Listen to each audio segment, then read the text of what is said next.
नमस्कार दोस्तों, स्वागत है आपका मेरे चैनल राधा की आवाज़ में। चैनल पे नए हैं तो लाइक सब्सक्राइब ज़रूर करें। पापा पापा जल्दी चलो, मम्मी बुला रही हैं। 7 वर्षीय रोहन ने आकर राकेश से कहा, क्या हुआ, क्यों बुला रही हैं? राकेश ने बेटे से पूछा। वो दादी कुछ बोलती नहीं। रोहन बोला, क्या राकेश? परेशान हो अम्मा के कमरे की ओर भागा। क्या हुआ अम्मा आपको? उसने अपनी पत्नी सुमन से पूछा, जो कमरे में पहले से ही अम्मा के पास थी। देखो ना, अम्मा को कुछ बोलती नहीं है। राकेश ने अम्मा को हाथ लगा उठाना चाहा, मगर ये क्या, अम्मा के तन में कोई हरकत नहीं थी। हिलाया डुलाया, अम्मा अम्मा आवाज़ दी, पर कोई फायदा नहीं। अम्मा परलोक गमन कर चुकी थी। सुमन दहाड़े मारकर रोने लगी और राकेश से बोलिए, जाइए दोनों देवर जी को खबर करिए। हाँ हाँ, जा रहा हूँ, बोलकर राकेश बाहर आंगन में भागा और सबको अम्मा के कमरे में आने के लिए आवाज़ दी। राकेश की आवाज़ सुनकर सभी अम्मा के कमरे की ओर दौड़े। बिमला देवी, हाँ ये नाम है अम्मा जी का। पति महेश प्रसाद बिजली विभाग में कार्यरत थे। 3 बेटे रमेश, दिनेश और 2 बेटियां रुचि रानी थी। बड़ा सा घर था, खेती बाड़ी भी बहुत थी। रुपए पैसे की कोई कमी नहीं थी। तीनों बेटों की शादियां हो चुकी थी। सुमन, रेणु, कंचन, तीनों बहुएं थीं। बेटियां अपने घर की हो चुकी थी। तीनों बेटे बहू पोते पोती से भरा पूरा परिवार था अम्मा जी का। पूरे घर पर अम्मा जी का ही राज चलता था। सब लोग एक ही साथ रहते थे। कोई भी काम बिना उनकी मर्जी के नहीं होता था। पर नियति को अम्मा जी की खुशी रास ना आई, या न जाने किसकी नज़र लग गई अम्मा जी की खुशियों को।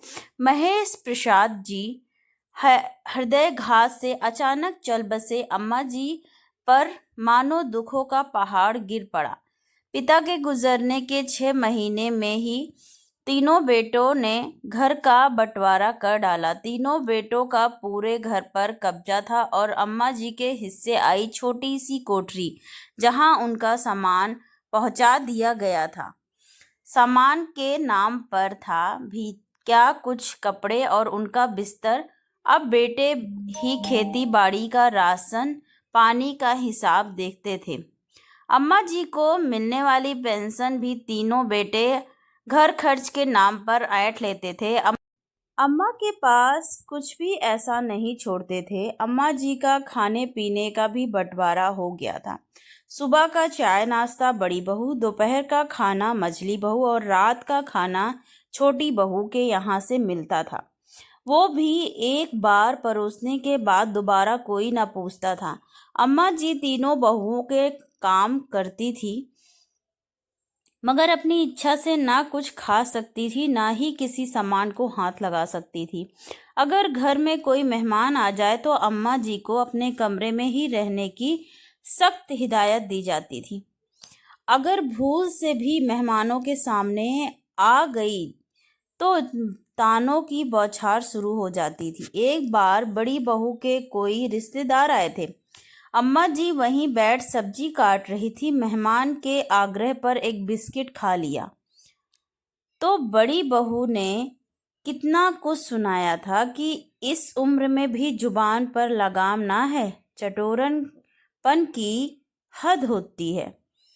मेहमान के सामने मेरी नाक कटा दी कि हम खाने को नहीं देते, और भी ना जाने कितना कुछ। उसके बाद से अम्मा जी को सख्त हिदायत मिल गई कि मेहमान के आने पर अपने कमरे से बाहर न निकलने की। अम्मा जी बहुत दुखी होती थी, पर किससे कहे। बेटों से कहा, बेटा पेंशन के पैसे तो मेरे पास रहने दिया करो, पर उन तीनों ने टका सा जवाब दे दिया कि इस उम्र में पैसे का क्या करोगी, बना बनाया खाना मिलता है ना। अम्मा जी स्वाभिमानी थी, बेटियों से भी कभी कुछ ना कहती और ना ही किसी से मांग सकती थी। अपने घर में जैसे गुजर हो रही थी, जिंदगी गुजार रही थी। इधर कुछ दिनों से तबीयत सही नहीं थी। बेटों के से कहा कि डॉक्टर को दिखा दो, मगर किसी ने भी ध्यान ना दिया। अम्मा जी की हालत बिगड़ी तो स्थानीय अस्पताल से दवा लाकर दे दी गई, पर अम्मा जी की हालत में सुधार ना आया। बहुओं को सिवाय अपने समय का खाना पहुंचाने के सिवा और कोई मतलब ही ना था। अम्मा जी अपने कमरे में ही सिमट कर रह गई थी। कभी कभार बेटे हाल चाल ले लेते थे, पोते पोती भी कमरे में कभी कभार जाकर खाना पहुंचा देते थे और बर्तन उठा लाते थे। बस इसके सिवाय कोई और मतलब ना था किसी को। आज जब बड़ी बहू चाय लेकर गई थी तो अम्मा जी की हालत देखकर अपने पति को बुला भेजी थी। अम्मा जी स्वर्ग सिधार चुकी थी। उनका पार्थिव शरीर आंगन में लाया जा चुका था।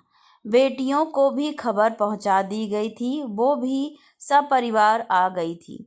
रो रो कर बुरा हाल था कि अम्मा मरते मरते मर गई, पर किसी से भी अपना दुख परेशानी नहीं बताई, ना ही हम लोगों के साथ रहने गई कि बेटी के घर रहना शोभा नहीं देता। अब अम्मा जी के अंतिम संस्कार की तैयारियां होनी थी, पर कमरे के अंदर तो अलग ही कोहराम मचा हुआ था कि अंतिम संस्कार कैसे हो, कितना खर्चा होगा, कैसे किया जाए। तीनों बेटे बहू में बहस चल रही थी। राकेश, मैं तो कहता हूँ कि जितना भी खर्चा हो तीनों लोग बराबर लगाएंगे। रमेश, ना भैया, मेरे पास इतना ना है। मैं तो कहता हूँ कि कम से कम खर्च करो। दिनेश, क्यों ना हम अम्मा को विद्युत सौदाह गृह ले जाएं, वहाँ खर्च भी कम होगा। राकेश, अरे पर समाज बिरादरी में तो मुंह दिखाना है ना। अंतिम संस्कार का समय, सामान, पंडित और भोजन का खर्च मिलाकर कम से कम 70-80 हजार का तो आएगा ही। रमेश, पर अभी मेरे पास इतना पैसा नहीं है, आप लोग लगा दो, मुझसे बाद में ले लेना। दिनेश, मेरा तो काम अभी वैसे ही मंदा चल रहा है और अब तो अम्मा की पेंशन भी बंद हो गई, वो भी नुकसान हुआ। बाहर सब सामान के आने का इंतजार कर रहे थे और अंदर खर्च कौन करेगा, इस पर बहस हो रही थी। तीनों में से कोई भी खर्च करने को तैयार ही ना था। तीन बेटे मिलकर भी एक माँ का अंतिम संस्कार का सामान ला ना पाए। बस बहस ही की आवाज बाहर तक आ रही थी। दोपहर हो रही थी, पर कोई नतीजा ना निकला। अम्मा जी का पार्थिव शरीर अंतिम विदाई का इंतजार कर रहा था। लोगों में कानाफूसी शुरू हो गई थी। तभी किसी व्यक्ति ने आकर राकेश को आवाज दी। राकेश को बाहर बुलाया गया। उस व्यक्ति ने सबके सामने राकेश के हाथ में 1 लाख रुपए रखे और बोला, इन पैसों से अम्मा जी की अंतिम विदाई का सामान ले आओ और बाकी खर्च भी इसमें से हो जाएगा।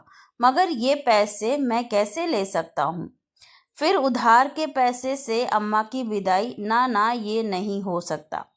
ये पैसे उधार के नहीं दे रहा हूँ, बल्कि उधार चुका रहा हूँ, व्यक्ति ने जवाब दिया। मगर कौन सा उधार? हमें इसके बारे में तो कुछ नहीं पता है।